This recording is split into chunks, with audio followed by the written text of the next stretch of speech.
persécutés, chassés et parfois même tués pour le simple fait d'être chrétiens. On vous emmène dans le nord de l'Irak au contact. Les chrétiens d'Irak, ce sont des églises qui datent des premiers siècles, donc tout de suite après Jésus-Christ. Une église qui a une longue histoire et à l'époque, il y a 800 ans, était très très forte.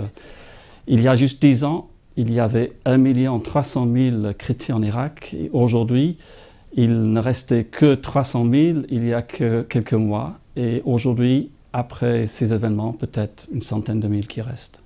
Depuis juin dernier, les djihadistes ont instauré dans la deuxième plus grande ville d'Irak un califat islamique. Ces croyants n'ont eu alors que quelques heures pour quitter la ville.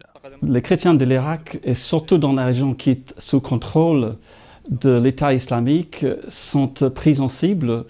Il y a une pression contre eux de se convertir, de devenir musulmans ou simplement de fuir, de quitter le pays.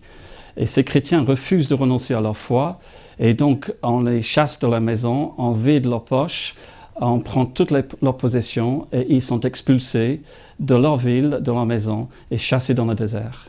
100 000 chrétiens auraient été ainsi poussés sur les routes. Pour leur venir en aide, Portes ouvertes en Irak maintenant depuis 15-20 ans. Nous étions là après la dernière guerre du Golfe pour aider justement les réfugiés qui fuient du sud du pays et qui allaient vers le nord, en Kurdistan, pour essayer de se retrouver, recommencer une vie. Et avec nos équipes sur place, avec nos partenaires, avec les églises locales, nous avions mis sur pied, une action pour aider ces chrétiens à retrouver, recommencer une vie. Et du fait qu'on est là, nous sommes très actifs pour aider les réfugiés qui fuient dans cette deuxième exode vers le Kurdistan.